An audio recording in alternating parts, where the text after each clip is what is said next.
Hello everyone, I am the storyteller, and tonight I am here just to help you relax, to drift off to sleep by the sound of the waves, like the whispers of old souls. I know you have come to this video not just to hear the story, but also to find a deep, peaceful sleep. But before we begin, please gently like the video and subscribe to the channel so I can continue to tell you strange stories under the dim moonlight. Where are you from? And what time is it where you live? Just relax. Let your body relax. Put all your worries down by your pillow. Let me take you into a world of mysteries where the wind and the waves mingle, and unsolved mysteries are waiting to be told. Are you ready? Oh, Mother, please send my father across. It was all a dream. Merle's breath like rotten fish on top of her tongue. The balled up, gray, dead mass of it settled at the back of her throat like stale phlegm. His beady, stained tongue wriggling around on top of her tongue. His hand under her blouse, fumbling, scratching. His nails yellow and black and green. The sight of which made her vomit. His puss-filled, bandaged hand on top of her breast. The nail digging into her nipple, the dirt in his nails mixing with her blood. In her blood. The blood cool in the thick heat of the dark room. Sweet, mixing with the scent of the vomit dried on the floor. She had dreamt it in the night, writhing like a dying fish. A pool of yellow sweat, unable to scream for all the phlegm in her throat, the fat tongue in her mouth, the eyes in the window. The eyes were from a long ago dream. Black, a darkness darker than the black heat of the room. A self-eating darkness, turning inwards, two holes in the dark, like the memory of the snake's fangs on Amma's black skin. Two eyes watching her, watching itself. Two eyes, like holes in the heat. She could slip away, like vapor, like smoke. Like the silver mist over the river. The river, black in the night, black and shining. Winking, winking like the silt around it, silver and loose, a million glinting eyes winking in the black night. The air ripe with the sour promise of raw mangoes, teasing and winking from the branches. Among them, the glinting brown eyes, cat-like of Muna, sitting on the branch naked, his long, cat-like body shining fluorescent, blue and violet. In the dark night, Ladki, he whispered to her, "Want a mango?" His words tinged with the stale scent of a beade, fishy. In the river, there were fishes as small as a dot, dark and invisible, holes in the river, moving eyes. The big fish did not swim. They stared at her, their mouths sending a bubble up the surface of the water. which burst with a quiet pop, waiting for her answer. Pop, pop, pop, Munia, she asked. Not ripe yet, Muna said, and laughed, revealing a scurvy mouth with wiggling teeth like maggots. With each shake of the shoulder, a ha up and a he down, the teeth dropped down, raining like mangoes, too impatient, too ripe and restless, dropping with a pop, pop, pop as they dropped and popped down. The night black rats gathered them up and scuttled away. An undulating, shadowy tide, whispering, an underground, mousy susurrus, like the restrained gossip, sisak, sisak, of the leaves in the night wind, conspiring. Amma had said it was rubbish, that the aam tree was spiritless, spirits having no cravings for the mango. It was all make-believe, just whispers, conspiring. But this changed when she saw Muna's body, the penis chopped off, dangling from the tree. And now he was sitting beside it, kicking it absent-mindedly once in a while, so that it went swinging, a Sawan swing scene. Munia began to sing now, bellowing in the night, quiet. Amma, mere baba ko bhejori, ki sawan aya. Mother, please send my father across. Now the rains have come. And with her voice, the rains came down, quiet at first, trickling down her forehead, down her back, like sweat, mixing with the sweat into a vaporous headache. But soon, as Munia's bellowing grew more hysterical, stretched and cracked, the rain gained violence, sheets after sheets crashing down on the earth. Dum-dum-dum, da-dum, da-dum-dum. There was no song in this rain, nothing sacred, no rhythm, no melody. It was the roar of primeval war drums, the shanknad breaking out of the sky's raging core, bloodthirsty, furious. The mango trees were screaming in anguish as their branches convulsed, epileptic, suicidal, wanting to break free. But the roots unyielding, circling tighter and tighter around their ankles, cutting off the blood, then cutting into the skin, circling tighter and tighter till they were bleeding. They were bleeding and screaming. Their blood washed out by the rain. The earth was bleeding. Pools of blood, pools of filth running down the mango grove, running down the fields, running down the streets, running down to the river, running down. She looked at Muna, hanging on to the branch, swinging in the rain, the noose getting tighter and tighter, choking, screaming out into the rain.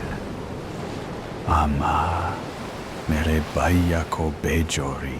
She knew that the flow of the dream, the black river with the pop-pop fish, with the mango carcasses, with the winking stars in its belligerent waters, was running down to the void, the shunya that was inside her, the void that she was made to cover with her sari and petticoat, her red bangles and black bindi, the red dye on her feet, and the toe rings which cut into her skin, the shunya that was a red field with Amma's corpse lying among the bent-down barley, the teeth-girdled void inside her stomach, as she watched her running towards the mango grove in her shit-stained sari, the blouse torn off, running to the branch that was no longer weighed down by Muna's incomplete body, the void that no Baba, no Bhai, no Mama could cross, a bottomless pit. What could Sawan do? The shunya spelled out by the noose around Muna's neck. The shunya Murli was trying to prod with his puss-filled fingers and his puss-filled organ. The shunya that was a dream, the void that was this dream that was a void, flowing, rushing down into the night, to where the black river came to a halt at the dried-up vomit puddle, out of which she emerged into the dark room once again. Her body felt slimy, putrid, a mix of semi-digested rice, sweat, and the rotten substance of death. Murli's hands pressed tight around her neck, and her neck gave away, turning to sludge. Murli bent down and licked it up, his tongue abrasive, spiky, leaving scars for flies to lay their eggs on. Her breath started to go, and she could hear the thrashing of her heart in her ear. But she repeated to the beat of her thumping heart, "It is all a dream. A dream, a dream." It was all a dream. But it wasn't hers alone. It also belonged to Amma. It was a dream passed on to her, the only dowry Amma could muster, her inheritance. The dream belonged to Muna too. It was the dream that Amma spun out in the thick heat of the dark room, spinning and spinning, the thread of her word laced with her saliva, the strings of saliva that would purse her lips as she kept mumbling in the dark, spinning, her words indecipherable, a chant, a plea crying out into the night. Muna, Muna Munia Munia. It was the dream that Amma had spun out in the dark night, as the man whom they never called Baba filled the air of the room, humid with his sweaty appetite, heavy with his piggish grunts, filled it with the scent of his bidi, which would make Munia sick, filled it with the sight of gray tufts of hair pushing out of his ears, filled it with a heaviness that sat in their stomachs for days, stones in their chests, gray, a shame that stalked them and enwrapped them, entered their bodies, evacuated their innards, rendered their guts hollow, an all-consuming parasite, till until they were all sludge, putrid and shameful, wobbly and shapeless, shadows, shunya, the dream that rose above this scent. These sounds, this heaviness, a light, weightless dream that her eyes caught a glimpse of as she had stood there watching, her two eyes glinting in the window. Outside the window, Munaya and her counting the teeth that they had found this week, buried in the silt around the river, buried in the sand like shells, hollow, heavy with the weight of their own insouciance, their own lack, a self-inflicted negligence dropping out of mouths and scuttering around in the sand.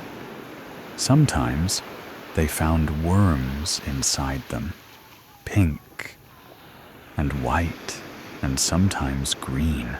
They compared the shapes that they found. Munia, claiming her finds to be sharper, while she rubbed hers against her thumb till it turned raw, certain of their supremacy. Sometimes she kept them in her mouth, swirled them around, the taste of dirt, metallic, sour. She sucked at them, like at the stone of the Jaman. Now, Merle's teeth shifted around in her mouth, scuttling down her tongue into her throat, tasting of gutka and anger, scuttling down her body, digging, puncturing the skin, searching for the arteries. A group of three scuttled down and lodged into her vagina. And all she could think of was the teeth around the river and the necklace of teeth Munia made for Amma. The same necklace which she ate one tooth a time after each meal, her self-prescribed medicine. Outside the window, Munia and she were watching her with a gray feeling in the pit of their stomach, as Merle laid claim to each part of her body and signed it off with the mixture of her own blood and his own dirt. Outside the window, Munia and she became two eyes, superimposed, simultaneous. One, a palimpsest of dreams and bodies and voids and eyes, melted into one. He and her, she and him, her and her, peering in at her mother and her mother, dreaming, drifting out of the window through the holes, their eyes burned through the darkness, peering in at herself, the dream of I, Amma, Munia, breathing in the dark. Our bellies swell out in a rhythm, up, down, up, down. Munia is not Muna now. She won't be Muna again till morning. When morning comes, she will have to leave herself beside me, wrapped up neatly on the pillow. Leave this dream that Amma has spun for us and cross the shore. But it is still night now. Amma is telling us the story of a king who lost all his kingdom, all of whose children died at his own hand by some cruel accident of fate, all of whose wives died of grief, all of whose citizens died of the plague, and all of whose army died at war. Now, what could such a man do in this world? He wandered around the ghost of his kingdom, dreaming. Munaya and I do not believe this story. We contend that such a man should die, would die. And can't death be a dream? Amma asks. I wake up. Merle is shaking. He is done. He turns around and goes off to sleep. I look out of the window. The sun has started to come up. I repeat to myself, it is all a dream, a dream, a dream. Way, terminal. Dread. 1. The announcement. The loudspeakers crackled to life, sending a sharp hiss of static through the cavernous, dimly lit terminal. The noise was jarring, a sudden intrusion in the uneasy silence that had settled over the travelers, who were slumped in their seats, fatigue etched deeply into their faces. The endless delays had worn them down, and now they were too exhausted to glance up. The air was thick with the stale scent of burnt coffee and damp, worn-out carpets. A suffocating blend that only added to the growing sense of unease. Then, the announcement came, each word clear, yet eerily mechanical, carrying a disquieting undertone. Attention, all passengers. Due to some unforeseen circumstances, all flights are canceled indefinitely. Please remain in the terminal. Do not leave the airport. We apologize for the inconvenience. The voice was devoid of emotion, a cold, detached command that sent a ripple of unease through the crowd.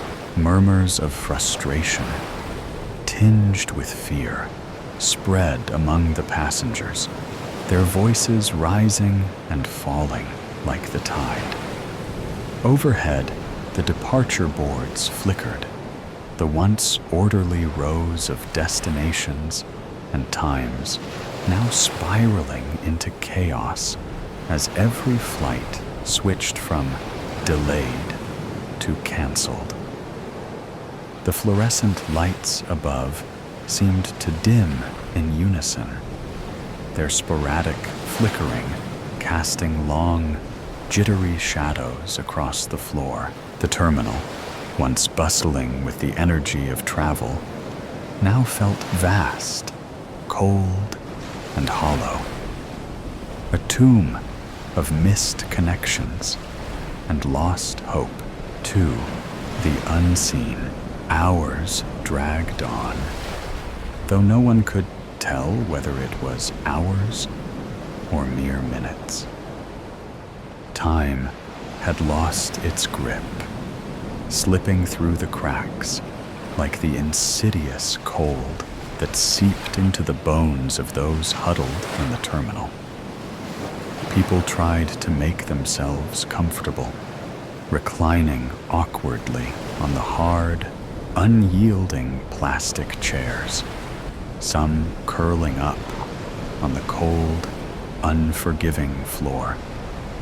Others wandered aimlessly, their eyes hollow, faces pale under the flickering lights.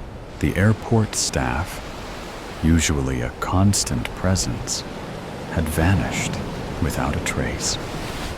The food courts stood empty, their colorful signs now dark, and the enticing smells of food had long faded. Even the ever-vigilant security personnel were nowhere to be found.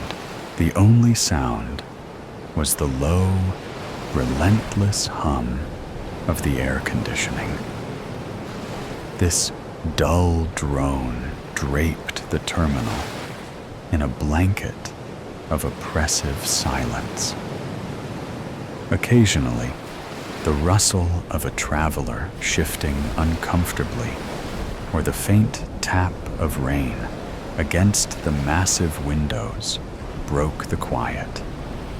Still, these sounds only served to amplify the growing sense of isolation. The terminal's once familiar noises had transformed into something alien and unsettling.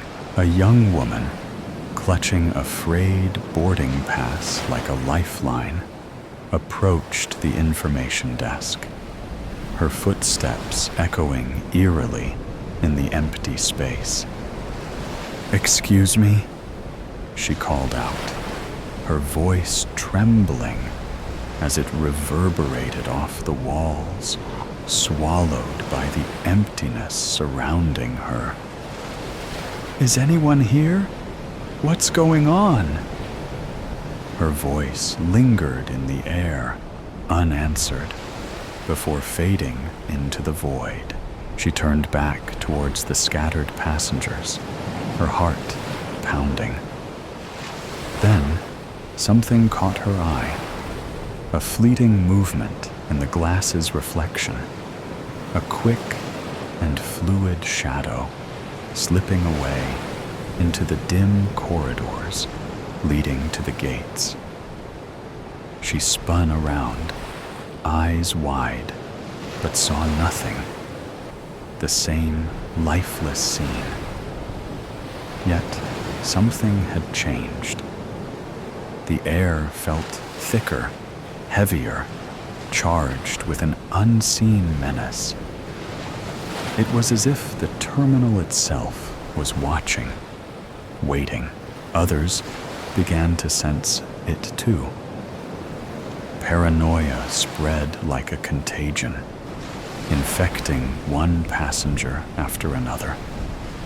Whispers grew in intensity as people shared their sightings, dark shapes glimpsed from the corner of their eyes, only to vanish when looked at directly.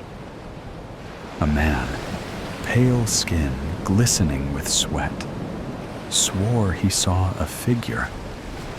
No, something, standing in the shadows near the baggage claim, its eyes gleaming with a cold, malevolent light.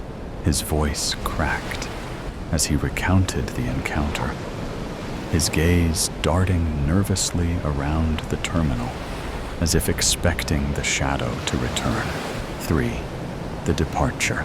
The terminal descended into a deeper, more oppressive gloom as night fell. The few remaining lights flickered and buzzed, casting long, wavering shadows that seemed to stretch and twist in unnatural ways, their edges fraying as if they could reach out and ensnare the unwary. The temperature dropped, a biting chill creeping into the air, chilling the travelers. It was a cold that wasn't just physical. It carried the weight of something ancient and malevolent, something that didn't belong in the world of the living.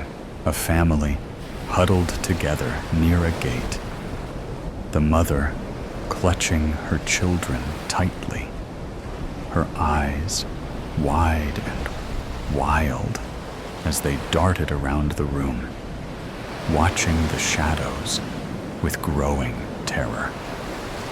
A businessman, his suit now wrinkled and his tie askew, paced frantically near the exit doors, tugging at his tie as if it were strangling him.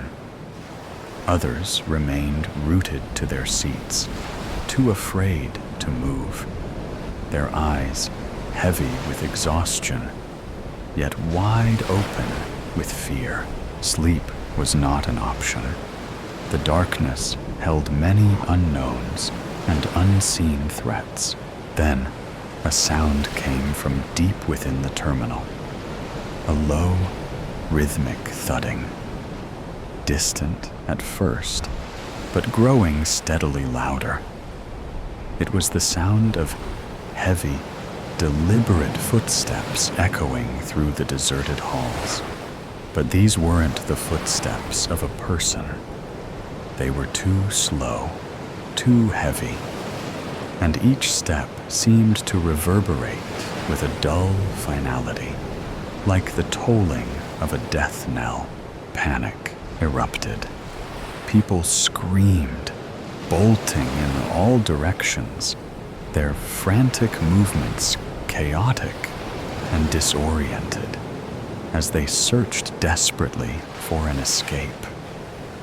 But the exits were sealed, the heavy glass doors locked tight, the windows impossibly thick, distorting the view outside into a surreal, shifting landscape that offered no hope of escape. The shadows were no longer content to linger at the edges. They moved with purpose now, fluid and sentient, slithering along the walls, creeping beneath doors, stretching across the floor like dark tendrils seeking out the terrified passengers. One by one, the travelers were claimed. The shadows reached out, ensnaring them and pulling them into the darkness. Their screams echoed briefly, only to be abruptly cut off as the shadows engulfed them and dragged them into the abyss. Those who tried to hide found no sanctuary. The shadows seeped into every crack and crevice, relentless in their pursuit. The terminal became a hunting ground. The shadows of the predators and the passengers their prey. For the truth, the terminal was silent once more, save for the occasional crackle of the intercom and the distant, echoing thuds that marked the end of yet another life. The air was thick with the lingering scent of fear and despair, a miasma that clung to the walls, the floor, and the air itself. Then, as if in response to the bloodshed, the final announcement came, its tone eerily calm, almost soothing. This is a final boarding call for Flight 66. Passengers, please proceed to Gate D for immediate departure. A small group remained, huddled together, their bodies trembling with exhaustion and terror. They stared at each other with hollow eyes, their faces pale as the full horror of their situation sank in. The gate mentioned in the announcement was at the far end of the terminal, a place none had dared approach. It had always been shrouded in mystery, blocked off by barriers that hinted at endless construction, yet no progress was ever seen. Now, the barriers were gone, revealing a long, dimly lit corridor that led to a single gate. The gate loomed ominously at the end of the corridor, its door slightly ajar. A harsh, unnatural light spilled out from within, bathing the area in an eerie glow. The light was too bright, too white, too wrong. It wasn't the light of salvation or escape. It was the light of something far more sinister, a beacon drawing passengers into the unknown. Compelled by a force they couldn't resist, the survivors began to move toward the gate, their feet dragging as if weighed down by an invisible burden. The closer they got, the more they felt their very essence being pulled from them, their bodies dissolving into the shadows, their souls ripped from their forms and dragged into the eternal void that awaited beyond the gate. As the last of the passengers crossed the threshold, the terminal plunged into complete darkness, the oppressive silence broken only by the faint, lingering whispers of the lost. In the deserted control room, empty screens flickered with static, showing footage of an empty terminal, devoid of life, as if no one had ever been there. Now, a silent, empty shell. The airport waited patiently for the next group of unsuspecting travelers, ready to ensnare them in its endless, inescapable darkness. The intercom crackled one last time, then fell silent. Outside, the world continued, blissfully unaware of the horrors within the terminal. Inside, the shadows waited, patient and hungry, knowing that sooner or later, more victims would arrive, forever lost in the terminal's eternal sacrifice. This is an adult story, with language and content which may offend those easily offended. I can remember the sparkles, sunshine on water, at the river, that warm day in late spring. I remember the droplets on her skin, and I remember her eyes, her huge, childlike eyes, deep brown and clear and innocent, still unaware of her beauty, a child, her perfect sun-kissed legs. I couldn't keep my eyes off her. I thought, how long do I have? How long will it take her to finish her drink, lips pouting round the rim? I didn't want it to end. A face like one of those perfect, golden ratio faces that artists paint. Every single freckle was perfect, but she was real and was so beautiful it could have made me cry. And when she dived into the river, swam, ran on the bank, I watched her, and I wanted her. I have skills, talents. Everyone knows I can charm, manipulate, lead them where I want them to go. Call me a wolf, but all wolves aren't the same. There is one kind with an amenable disposition, tame and gentle, following the young girls in the streets into their homes. The young girls don't know that these gentle wolves, out of all the wolves, are the most dangerous. Yes, I have skills. I know these girls.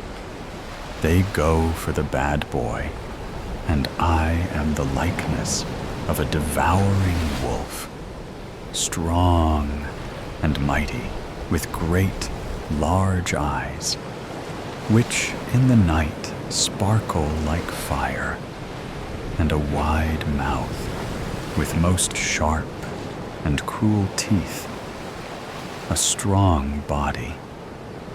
They want me. They want the dangerous man.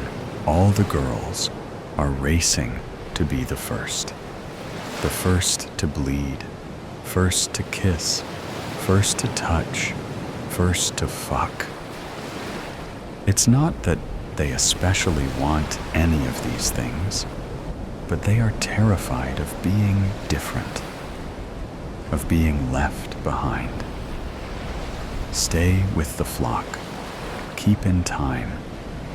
She, as much as the others, terrified of not being the perfect girl, the girl who speaks quietly and calmly, who is always kind and nice, never mean or bossy. She who wants to fit in, not lead or lag. So, yes, I could have had her, led her there like any of the others. But this one was different. I had imagined, her and I, something real. I could have shown her things, many beautiful things, and excitement too. It was a dream. I know it could never happen.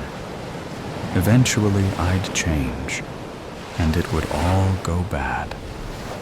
The moon or the season would call me, and I'd hurt her, knowing I didn't want to. It's too hard when it comes, not something you can fight. It just happens. They know that, the ones who choose the girl to wear the hood. In the end, they all know that in the end, the bloodlust prevails. Yes, I'd eat that heart, panting hot and raw. Eat that sweet, dainty morsel. I don't know why they had to send her, why they had to send this girl. Any girl would have been okay. Any young girl. Fresh, you know. They knew. I think they knew my feelings for her. They must have known when they chose her, when they gave her the robe and the hood, chose her as the virgin. And they knew when they sent her out. They knew she had to die like the others, like every year. Did that make it better? Stronger? They for sure didn't think of me. Why would they? None of them ever cared about me. Here we are on the path, her rich cascade of auburn hair tumbling out from her hood. She's skipping, smiling, with that basket full of wine. Some bring cakes, bake things. But she knew her grandmother, and her grandmother, old hag, crept away. She knew what was coming. She left the door unlocked and sneaked into the forest, kept herself safe. That's not as she'll tell it, but that's how it was. Her name doesn't matter now. She is the blood, the offering. They've dressed her in the robe, the hood. She's on the path. Everyone knows where this ends. Everyone but her. They will speak of her by her robe. She had a name, Diani, sweet, soft Diani. Diani, always with a smile, and so generous it was close to foolish. Her name meant dear, Fitting, perhaps, now. Now she is just the girl in the red hood. If she wasn't here, now, sometime later, she would have taken my hand and drawn it onto her breast. And it would have been sweet. In that cottage, on that bed, and she'd love the soft skin of my penis on her lips, and she'd smile when I shuddered as I came inside her, like a child given a gift. But this afternoon isn't going to end like that. I hate them for that.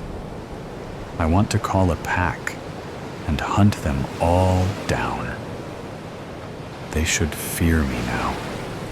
Those cruel men choosing her, making me do this, the worst thing, the worst part of this nightmare. What is destroying what soul I have left is I know she will taste good, good as she looks. I have always loved the way she looks. Pale skin, and that mass of dark hair tumbling out from her hood. Those child eyes. Too big, really. Those dark brown eyes. A beautiful child face on a woman. I want to look into them and for her to see me. The real me, you know? Not just the teeth. How long has this gone on? Thousands of years. I have read. Yes, I do read. I am educated. I have read the Greek. Pausanias knew the how and why. Told the story in which, each year, a virgin girl was offered to a malevolent spirit, offered as a sacrifice. And this spirit, dressed in the skin of a wolf, raped and ate the girl. They will tell another story, one that ends well. The girl will be rescued. Wishful thinking. A better story for their guilt. A happy fairy tale. Keep out of the woods. Don't speak to strangers. No one will mention Diani. They will agree, without words, not to mention her. They won't admit they chose the story. They chose the girl. I will be the malevolent spirit. Everyone believes there's a malevolent spirit. What does that mean, malevolent? I don't hate her. I do what they want. I do it for them. Someone has to. Someone always has. 1,000 girls, 1,000 innocent young girls, 1,000 virgins. So their crops will grow. So their gods will smile.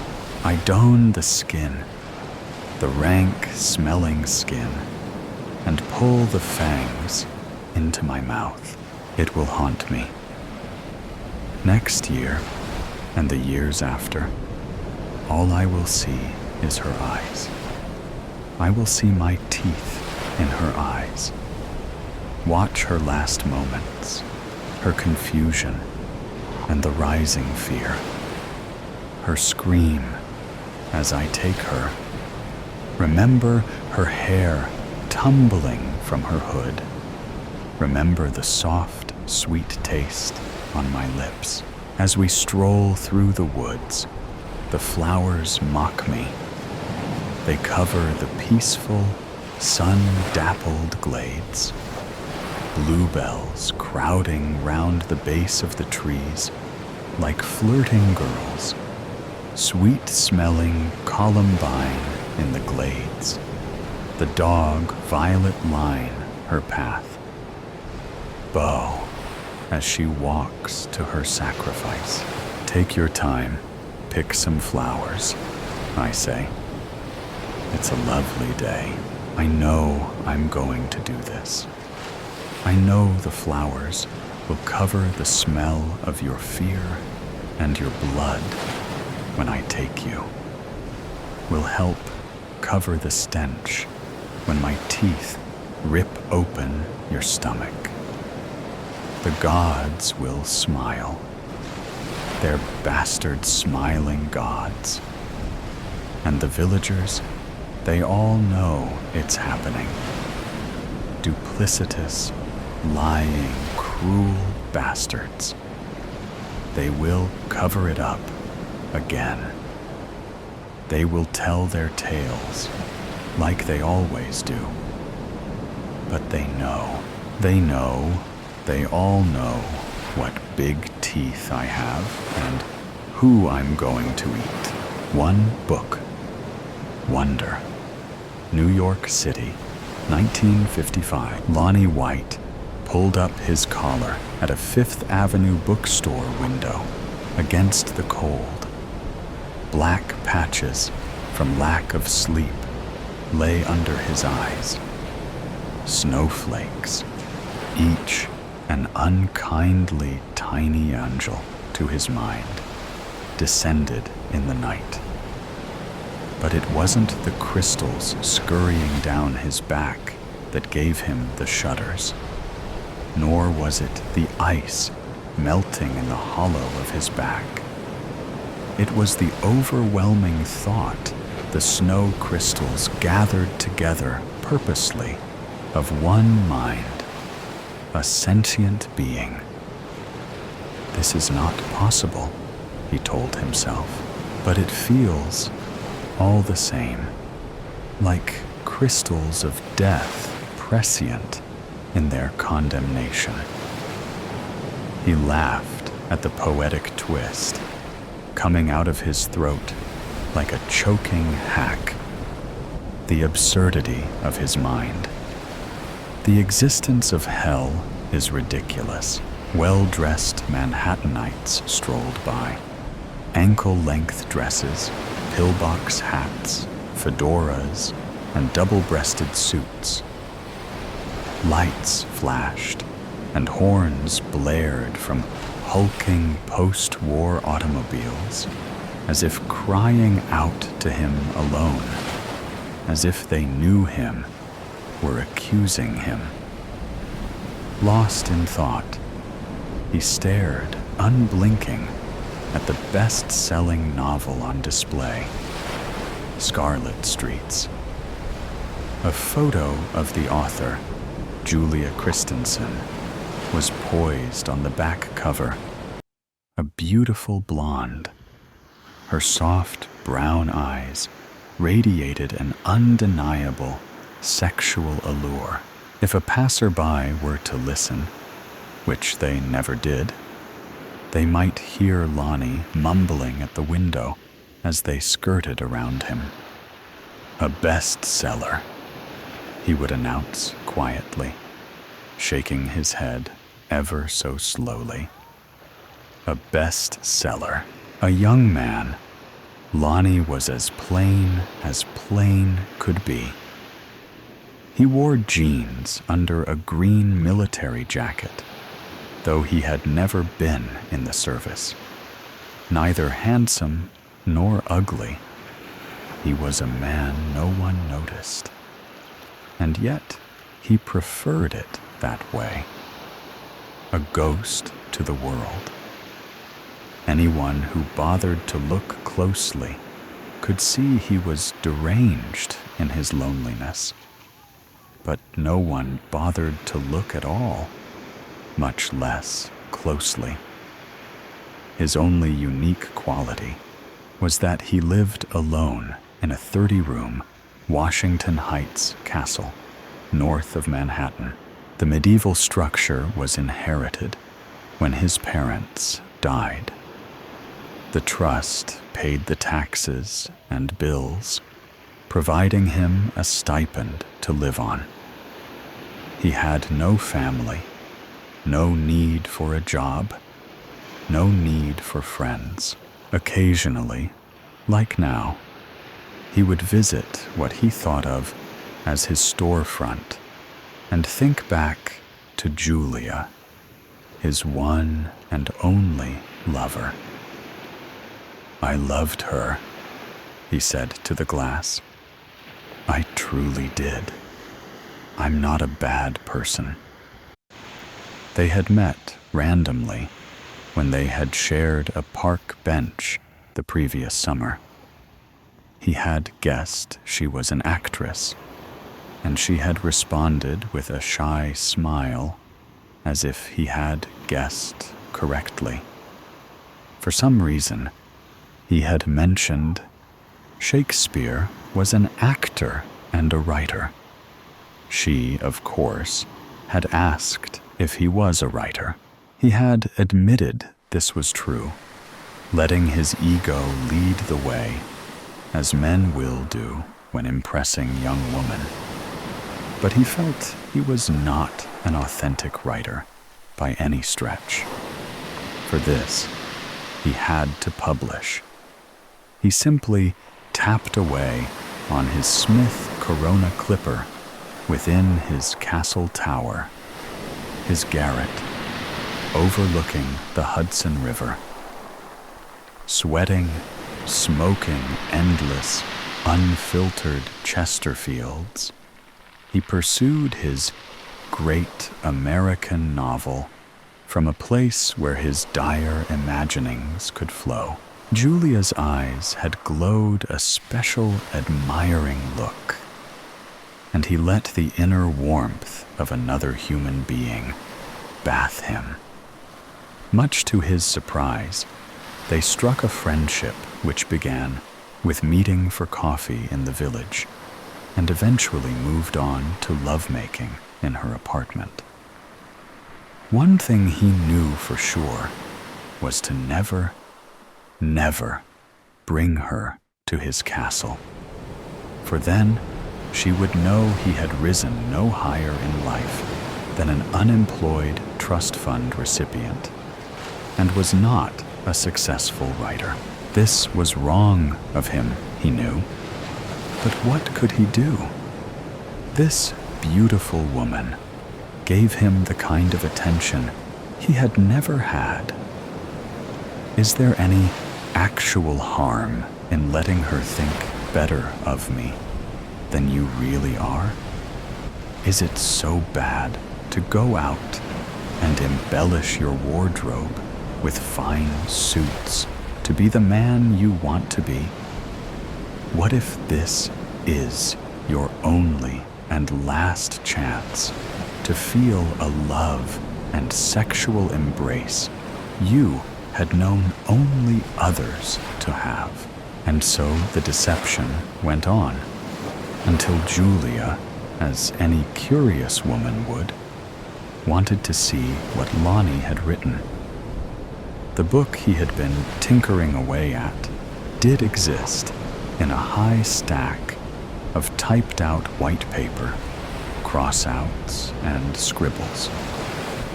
Nobody had ever read it.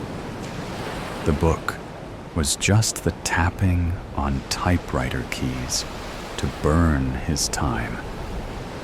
But as proof he was a writer, he gathered up the stacks of pages, 300 or more, and took them to Julia. He lay them before her as an offering, and so, as the days went on, he would sprawl on her apartment couch while she read through his novel, page by page, hour by hour. "Don't stare at me while I'm reading, silly," Julia would say, never offering her opinion. Each day, he returned panic-stricken to his castle, for his greatest hope, his desperate passion, was that Julia would like the novel. One word from her could save or crush any last vestiges of self-esteem remaining in his lonely life. He paced and paced into the night in his cavernous dining room, biting his nails. My God, what will she think of my novel? He thought. What if she doesn't like it, but she did like it? And more than just liking it, she had a friend who she thought could publish the work with the oldest publisher in New York, a specialist in suspense and murder. To Lonnie, this seemed beyond comprehension, beyond any imaginings of success he could think of or even dream. Yes, yes, yes, he pleaded. Anything your friend can do, do. And so he released the pile of pages with Julia to take to her friend.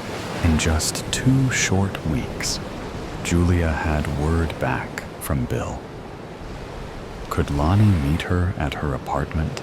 But it was only later, when she was across from Lonnie in a red leather booth, sipping her gin martini, fresh from their lovemaking, a pink glow glistening on her cheeks, that she said, "I have some news about your book." Lonnie was speechless. He stared, transfixed on her siren's face, her blonde hair cascading in Lonnie's imagination, just the hint of a rise and fall of her breasts under her white blouse. "The manuscript is accepted for publication," she said. This was beyond happiness for Lonnie to hear. The novel, and only from Julia's connections, would become a success. Life was truly grand. "But there is one thing," Julia said, her delicate nails holding a martini glass. "Bill says the marketing of the book is crucial. He won't back it unless we have the right, how did he put it? Image. That's it. The right image." Julia laid out the requirements.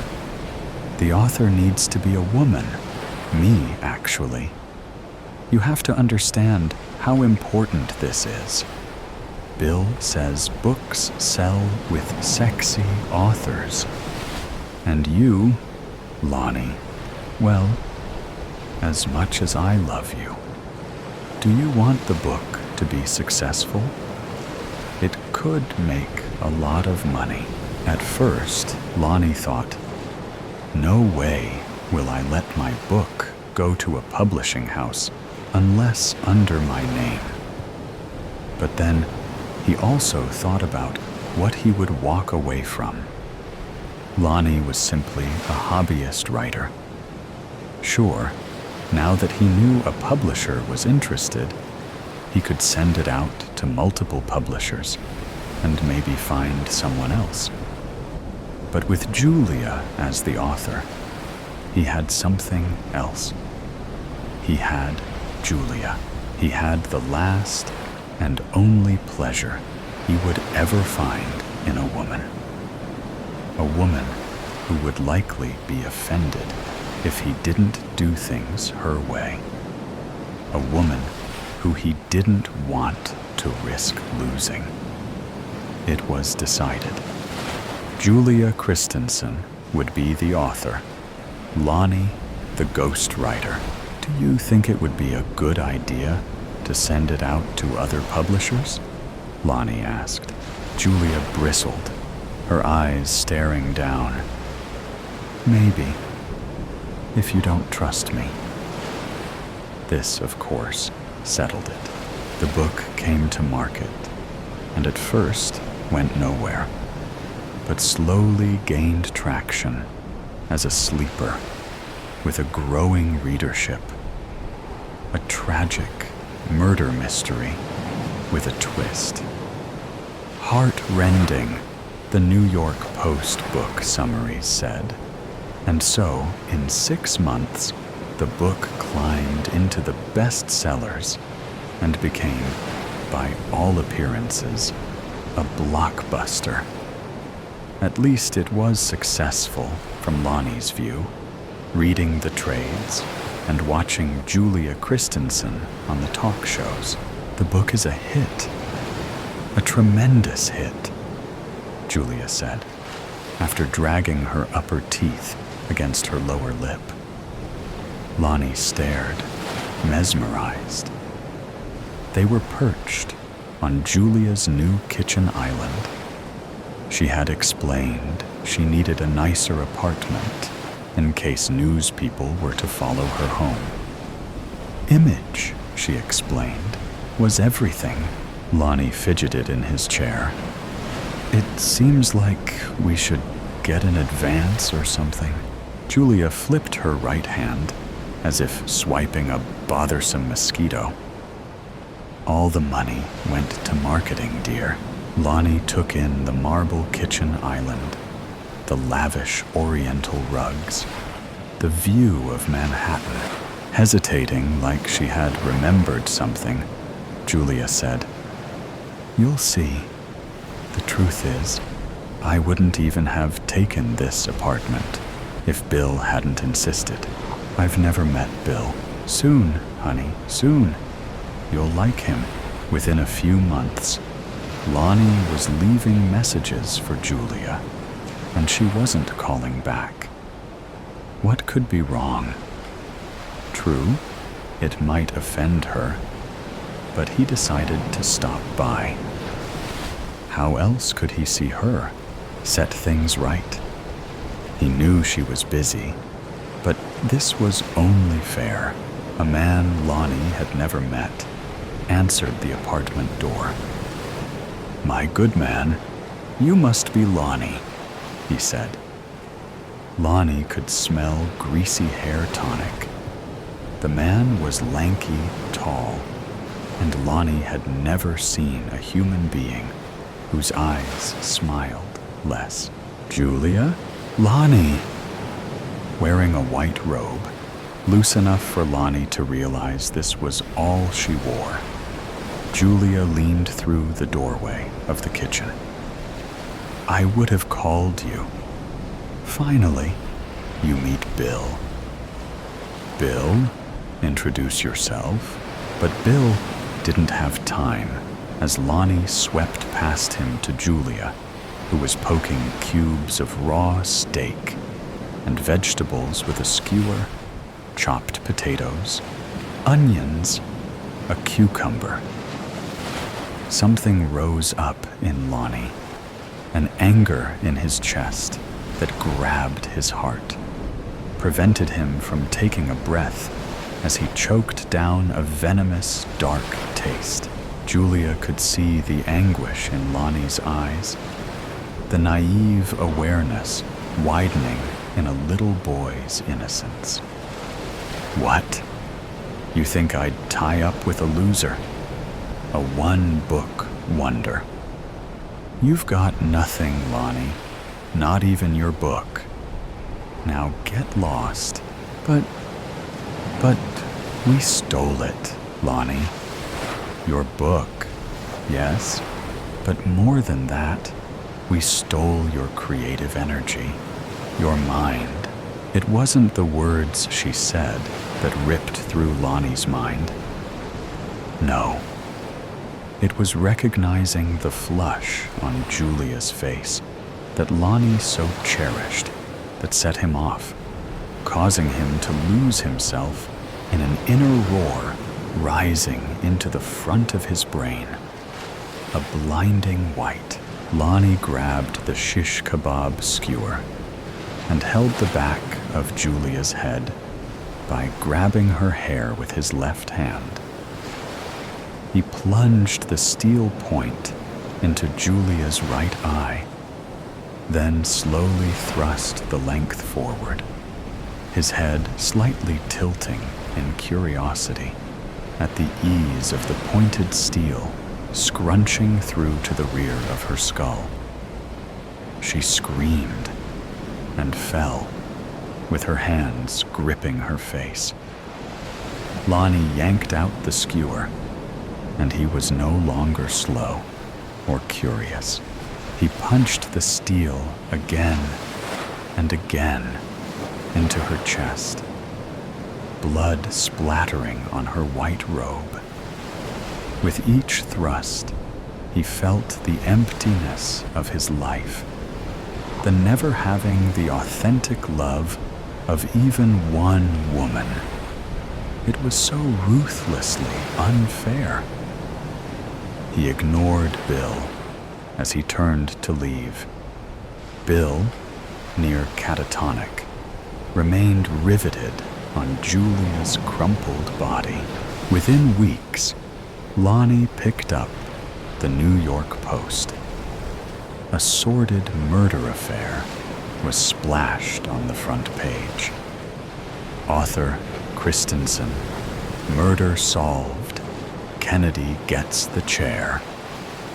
The story described a Mr. William Kennedy who pimped for this lady of the evening, Julia Christensen, until she hit it big with her book. The whore who wrote a bestseller, the article said. Just a pimp and his whore, it turned out. A common story on the streets of New York.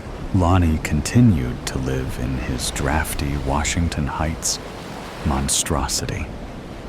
Sure, he had committed a murder, he thought, but fully justified, pushed beyond his limit, and betrayed on so many levels. Who wouldn't? He often found himself on Fifth Avenue, at the window of his bookstore, as the winter diminished, spring ended, and summer began. In the window, scarlet streets taunted him. The book bragged to him how it was an even greater smash since the prostitute author was murdered. Lonnie paced his castle tower well into the night. He couldn't sleep. He couldn't eat.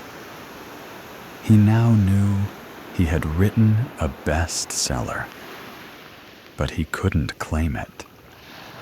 He also had writer's block, but knew why. Julia had taken his creative mind and died with it, stolen it, as she had said.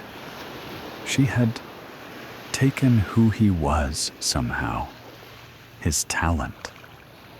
But no worries. He knew how to get his creativity back. This only made sense.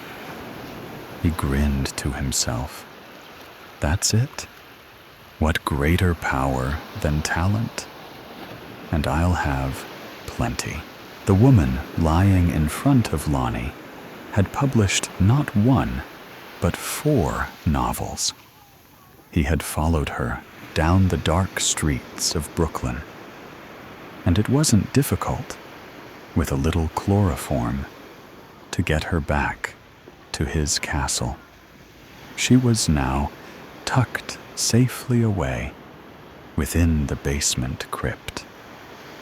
His parents' bodies lay resting near her in the gray stones, their mouths aghast, eyes open. They lay in graves covered with a clear, glass-like resin. Tossing notepaper to the girl, he demanded she write. Later, he would take the notes to his garret tower and plink away on his Smith Corona. Plink, plink, plink. But this wasn't enough.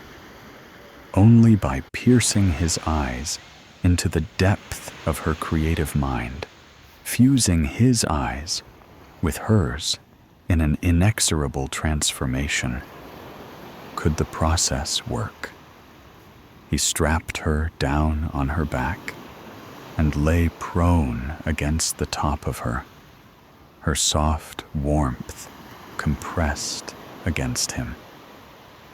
He sensed her terror. "Don't blink," he begged, digging into her pupils with his own.